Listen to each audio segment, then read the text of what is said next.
आपने सुना हमारे editor in chief Rahul Joshi के साथ। और देखिए, मार्केट ने भी हर्षदा एफएम के इंटरव्यू को सलामी दी। 222 पॉइंट निफ्टी ऊपर और 820 पॉइंट बैंक निफ्टी ऊपर।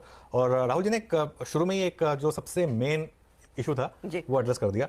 और जो ये अदानी ग्रुप का जो पूरा इशू था उसको लेकर फाइनेंस मिनिस्टर ने बहुत क्लियरली कहा कि हमारे रेगुलेटर्स काफ़ी अच्छा काम कर रहे हैं और एसबीआई और एलआईसी दोनों स्टेटमेंट दे चुके हैं और कोई एक्सपोजर मतलब रिस्क के बाहर है नहीं।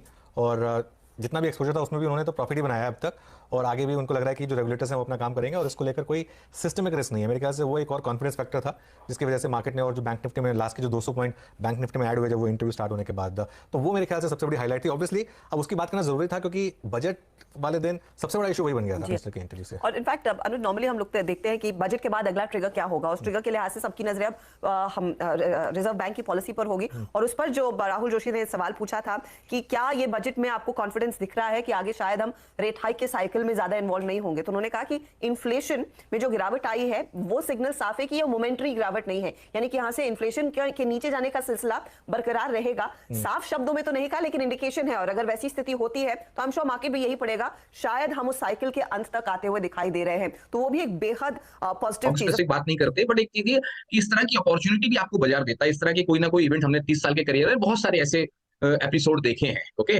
बड़ी बड़ी ग्रुप्स के थ्रू देखे, इंक्लूडिंग आईसीआईसीआई बैंक में भी हमने 2008 में देखा था क्या अनफोल्ड हुआ। तो ऐसे बहुत से इवेंट मैंने लास्ट कई सालों में देखे हैं। हमको उस चीजों को, अपना रिस्क कैसे मैनेज करना है वो हमको आना चाहिए। अटैचमेंट नहीं रखना चाहिए स्टॉक के साथ में कि ये लॉन्ग टर्म वाला स्टॉक है, ये तो हमारा कोर होल्डिंग का स्टॉक है। हमारा ऐसी कोई फिलोसफी नहीं है। ओके, हमारा लिक्विडिटी का डेटा चेंज होता है, रिस्क एपेटाइट का डेटा चेंज होता है, हम अपना अप्रोप्रिएट स्टेप लेते हैं और हमने इस बैकग्राउंड में भी अप्रोप्रिएट स्टेप्स ऑलरेडी लिए हुए हैं। मेरा देखिए पर्सपेक्टिव बताता है कि लोगों को घबराहट बहुत है। ओके, जो आपके रिटेल, हमारे भी रिटेल इन्वेस्टर हैं और इस समय बाजार में घबराहट का माहौल है।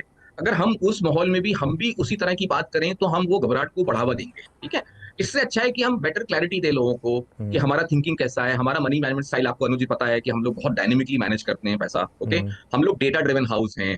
जैसे कोई भी, जैसे अगर आपको मैं एक छोटा एग्जांपल देता हूं, मार्च 2020 में जब इवेंट अनफोल्ड हुआ था कोविड का, ओके, तो क्या कोई फंडामेंटल डेटा चेंज हुआ था? नहीं हुआ था। ओके, और क्या चेंज हुआ था? रिस्क एपेटाइट लाइफ टाइम लो पे आ गई थी, जो हम 50 साल का डेटा देखते लगता है। जैसे मैं आपको लास्ट 2 महीने से मैं हर चैनल पे बात करता हूँ कि इंडिया पोटेंशियल है कि अंडर परफॉर्म करेगा, इतनी बड़ी आउट परफॉर्मेंस आई है। चाइना का बड़ा आउट परफॉर्मेंस दिखता है, यूएस भी अच्छा लगता है। मैंने यूएस और टेक्नोलॉजी स्टॉक पे भी बात करी थी कि 15 से 20% की रैली दिखती है अक्टूबर फर्स्ट वीक या सेकंड वीक से। मैं इसको काफी पुश करता था, प्ले आउट भी हुआ। अब देखिए चाइना बॉटम आउट हुआ, एक्सट्रीम पे पहुंच गया चाइना, हमने उसको मेटल्स के थ्रू प्ले किया। अगर हम इंडिया की बात करें ये बैकग्राउंड में, ठीक है, एक बड़ा इवेंट हुआ।